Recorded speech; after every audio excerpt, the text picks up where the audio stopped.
Hello friends, welcome to study with logic. दोस्तों, इस video का टॉपिक है vitamin. PCS, pre, SSC, CGL या रेलवे जैसे एग्जाम के लिए बहुत ज़्यादा इंपॉर्टेंट है ये टॉपिक।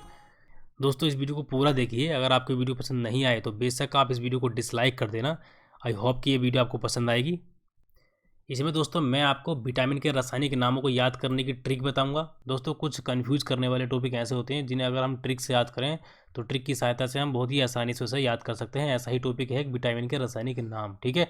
इसके बाद दोस्तों मैं आपको विटामिन की खोज के बारे में बताऊंगा। विटामिन की खोज किसने की थी, और उसके बाद वसा में घुलनशील, जल में घुलनशील और इनकी कमी से होने वाले रोग, इनके बारे में जानेंगे। तो वीडियो बहुत इंपॉर्टेंट है। तो देखिए, पहले तो आपको यही पता होना चाहिए कि विटामिन क्या होता है। तो देखिए, उस यौगिक को विटामिन कहा जाता है जो हमारी बॉडी के अंदर, हमारे शरीर के अंदर खुद उत्पन्न नहीं होते, मतलब हमें वो भोजन से प्राप्त होते हैं। और दोस्तों, दो विटामिन ऐसे हैं, विटामिन B12 और के, जिनका कुछ मात्रा में निर्माण हमारे शरीर के अंदर भी होता है। ठीक है। हमारे शरीर के अंदर आंत के जीवाणुओं द्वारा इनका निर्माण होता है, कुछ मात्रा में होता है। ठीक है। तो यहाँ से भी क्वेश्चन पूछ लिया जाता है दोस्तों। क्वेश्चन ऐसे पूछ लिया जाता है कि निम्नलिखित में से किस विटामिन का निर्माण हमारे शरीर के अंदर होता है।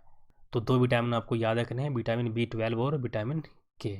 तो चलिए स्टार्ट करते हैं।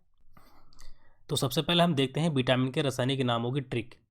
देखिए, ट्रिक है, अरे बात सही है डी के ईंटा काफ़ी है। तो आपको बस ये लाइन याद रखनी है, बहुत ही आसान सी लाइन है। ठीक है। आपको याद रखना है कि अरे बात सही है डी के ईंटा काफ़ी है। तो देखिए, इसमें पहला शब्द है अरे। अरे में आ से है विटामिन ए और रे से रेटिनॉल। तो इस तरीके से आप विटामिन ए का रासायनिक नाम याद कर सकते हैं। ठीक है। इसके बाद देखिए, अगला शब्द है बात। बात में देखिए, बा से है विटामिन बी और ता से थाइमीन। तो इस तरीके से विटामिन बी का रासायनिक नाम क्या हुआ, थाइमीन। देखिए कितना आसान है। अगला शब्द है सई। सई में सा से विटामिन सी और ई से एस्कॉर्बिक अम्ल, एस्कॉर्बिक एसिड। ठीक है। तो विटामिन सी का रासायनिक नाम क्या हुआ, एस्कॉर्बिक अम्ल है। इसमें साइलेंट है। अगला शब्द है डी के। डी के में डी से विटामिन डी और के से कैल्सीफेरोल। अगला शब्द है ईटा। ईटा में ई से विटामिन ई और टा से टोकोफेरोल। तो विटामिन ई का रासायनिक नाम टोकोफेरोल हो गया। अगला शब्द है काफ़ी। काफ़ी में का से विटामिन के और फी से फिलिक्विनॉन। तो इस तरीके से विटामिन के का रासायनिक नाम क्या हुआ, फिलिक्विनॉन। और लास्ट में है फिर से साइलेंट है। तो देखिए कितनी आसान सी ट्रिक है, आप इसका स्क्रीनशॉट ले लीजिए, बहुत ही इंपॉर्टेंट ट्रिक है। देखिए, आप इसे बिना ट्रिक के भी याद कर सकते हैं, लेकिन अगर आप बिना ट्रिक के से याद करेंगे तो आप भूल जाएंगे कि ये थाइमीन जो है, विटामिन बी का रासायनिक नाम थाइमीन। तो ये थाइमीन विटामिन ए का रासायनिक नाम है या विटामिन बी का, तो इस तरीके से भूल जाते हैं। तो अगर आपको ये ट्रिक याद है, इस ट्रिक से आपने याद कर रखे हैं, तो ये भूलेंगे नहीं। ठीक है। क्योंकि इसमें पूरे के पूरे शब्द बने रखे हैं, जैसे कि अरे है, आ से ए, रे से रेटिनॉल। तो इस तरीके से पूरा शब्द बन गया है। तो रिलेट हो गए हैं एक दूसरे से ये, और हमें रिलेट करके ही याद करने चाहिए, क्योंकि ये रटने वाली चीज़ें होती हैं, इसमें दिमाग तो लगाना होता नहीं है। ऐसा तो है नहीं कि कोई मैथ का सवाल है जैसे कि हमने ए को सोल्व करा और रेटिनॉल निकल के आ गया। ठीक है, ऐसा तो होता नहीं है। तो अगर हम ऐसी चीज़ों को ट्रिक के साथ याद करेंगे तो बहुत आसानी से हमें याद रह जाएगा। ठीक है। अब देखते हैं विटामिन की खोज। तो सबसे पहले मैं आपको बताता हूँ विटामिन की खोज किसने की थी। देखिए, विटामिन की खोज 1911 में कैसिमिर फंक ने की थी। ठीक है। मैं यहाँ पर लिख देता हूँ, 1911 में कैसिमिर फंक ने इसकी खोज की थी, विटामिन की खोज। ठीक है। इसके बाद देखिए, ये आपको याद होने चाहिए चीज़, चार इंपॉर्टेंट हैं। देखिए, विटामिन ए और विटामिन बी की खोज की थी मैकुलन ने, तो बहुत इंपॉर्टेंट है। इन दोनों की खोज किसने की थी, मैकुलन ने। इसके बाद विटामिन सी की खोज किसने की थी, होलकट ने। और विटामिन डी की हॉपकिंस ने। तो कितनी आसानी से आप इसे याद कर सकते हैं, ट्रिक की कोई ज़रूरत नहीं है, ऐसे ही आपको याद होना चाहिए, क्योंकि बहुत ईजी है। देखिए, विटामिन ए और बी मैकुलन, उसके बाद होलकट और हॉपकिंस। ठीक है। विटामिन सी और डी होलकट, हॉपकिंस। तो इस तरीके से आप याद कर सकते हैं। एक दो बार आप इन्हें ठीक से देखोगे तो बहुत आसानी से आपको ये याद हो जाएंगे। इसके बाद देखिए, बसा में घुलनशील और जल में घुलनशील, इन्हें भी हम ट्रिक के साथ याद करेंगे, बहुत ही आसान सी ट्रिक है। तो सबसे पहले हम देखते हैं बसा में घुलनशील। बसा में देखिए चार विटामिन होते हैं, विटामिन के, विटामिन ई, विटामिन डी और विटामिन ए। तो ये बसा में घुलनशील है। इन्हें याद कैसे करेंगे, तो इसके लिए आपको याद रखना है कि कीड़ा जो होता है, ठीक है, कीड़ा जो होता है वो बसा में घुल जाता है। आपको याद रखना है, कीड़ा बसा में घुल जाता है। कीड़ा की स्पेलिंग क्या है, KEDA, ये कीड़ा की स्पेलिंग है। ठीक है। तो इस तरीके से आप इसे याद कर सकते हो बहुत आसानी से। इसके बाद इसके अलावा कौन कौन सी विटामिन बची, विटामिन बी और विटामिन सी। तो विटामिन बी और विटामिन सी जल में घुलनशील है। तो इसमें कोई भी दिक्कत नहीं है याद करने में, बहुत ही आसान है ये। आपको बस याद रखना है कि कीड़ा जो होता है बसा में घुल जाता है। इसके बाद जो विटामिन बची हैं बी और सी, ये जल में घुलनशील है। इसके बाद हम देखते हैं विटामिन की कमी से होने वाले रोग। दोस्तों, ये भी बिना ट्रिक के आपको याद होना चाहिए। अगर इनमें आपस में अगर आप रिलेट कर पा रहे हैं ट्रिक से तो उस ट्रिक से याद कर लीजिए, वरना बिना ट्रिक के भी आपको याद होने चाहिए क्योंकि ईजी है। देखिए यहाँ पर पहला है विटामिन ए। विटामिन ए की कमी से होता है रतौंधी। देखिए जिसे रतौंधी हो जाता है उसे शाम को कम दिखता है। और भी दोस्तों विटामिन ए अपनी आँख के लिए बहुत इंपॉर्टेंट होती है, तो आपको विटामिन ए की कमी नहीं होनी चाहिए वरना आँख में प्रॉब्लम आनी शुरू हो जाती है। ठीक है, इसके बाद है विटामिन बी। विटामिन बी की कमी से होता है बेरी बेरी। तो देखिए कैसे आप याद कर सकते हैं, बी से बेरी बेरी, बहुत ईजी है। बेरी बेरी के लक्षण क्या होते हैं? देखिए इसमें भूख कम लगती है, शारीरिक विकास कम होता है, मांसपेशियों में दर्द होता है, मतलब बॉडी में दर्द होता है। ठीक है दोस्तों, आप अपने घर पे चावल भी खाते होंगे, चावल का कलर होता है बिल्कुल वाइट, एकदम सफ़ेद कलर होता है, तो उसके ऊपर एक पतली परत होती है जो कि उतार दी जाती है, तभी उसका कलर बिल्कुल सफ़ेद बनता है। तो जो पतली परत उतार दी जाती है उसमें होता है विटामिन बी जो रेड कलर की होती है। ठीक है, तो आप जो चावल खाते हो बिना विटामिन का खाते हो, उसमें विटामिन बी होती है, लेकिन चावल के ऊपर जिस परत में विटामिन होती है वो पहले ही उतार दी जाती है। इसके अलावा जो दालें वगैरह होती हैं उनसे भी विटामिन बी मिलता है हमें। इसके बाद है विटामिन सी। तो विटामिन सी की कमी से होता है स्कर्वी। देखिए ये भी कितना आसान है, सी से स्कर्वी, यहाँ पर भी सा आ रहा शुरू में और ये भी सा से सी बनना है। ठीक है, जैसे कि बी से बेरी बेरी था, इसी तरीके से सी से स्कर्वी है।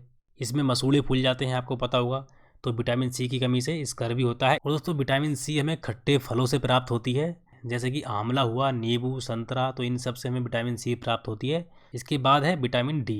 विटामिन डी की कमी से होता है रिकेट्स। दोस्तों इसमें बच्चों की टांगें धनुष के आकार की हो जाती हैं और रीढ़ की हड्डी भी कमज़ोर हो जाती है, तो ये आपको याद रखना है, विटामिन डी की कमी से क्या होता है, रिकेट्स। इसके बाद है विटामिन ई। विटामिन ई की कमी से होता है दोस्तों बांझपन।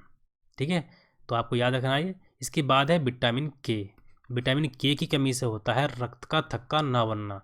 देखिए जब आपको चोट लग जाती है तो जहां आपको चोट लगती है उसके ऊपर पीले रंग का पदार्थ जम जाता है जो ब्लड को बहने से रोकता है, उसे कहते हैं रक्त का थक्का जमना। तो अगर आपके अंदर विटामिन के की कमी है तो वो रक्त का थक्का नहीं जमेगा, मतलब ब्लड बहने से नहीं रुकेगा। ठीक है, तो विटामिन के की कमी नहीं होनी चाहिए, विटामिन के की कमी से रक्त का थक्का नहीं बनता है। इसके बाद देखिए दोस्तों, विटामिन बी एक कॉम्प्लेक्स विटामिन है, तो विटामिन बी के अंदर ये सब विटामिन आती हैं। Vitamin B1, बी2, B3, B5, B6, बी7, बी9, B12, तो ये सब विटामिन बी के अंदर आती हैं क्योंकि बी एक कॉम्प्लेक्स विटामिन है। ठीक है, तो इसमें कुछ विटामिन इंपॉर्टेंट है जो आपको याद रखनी है, तो आपको इन विटामिन के रासायनिक नाम पता होना चाहिए। विटामिन बी5, बी6, बी7, बी9, बी12, इन्हीं से क्वेश्चन बनते हैं और याद करना भी इन्हें काफ़ी आसान है। और देखिए बी1 या बी का मतलब एक ही है, मैंने आपको बताया था। जो दूसरा शब्द था बाद में बी से विटामिन बी था और ता से थाइमीन, तो विटामिन बी का बी1 का नाम तो थाइमीन है। इसके बाद देखिए बी5 से हम देखते हैं, तो बी5 का जो रासायनिक नाम है वो है पेंटोथेनिक अम्ल। याद करना भी काफ़ी आसान है। देखिए फाइव का मतलब पेंटा भी होता है, हम 5 को पेंटा भी कहते हैं। तो देखिए यहाँ पर पेंटा से बनना है पेंटोथेनिक अम्ल, तो बहुत आसानी से हम इसे याद कर सकते हैं। इसके बाद देखिए बी6 को हम क्या कहते हैं, हेक्सा।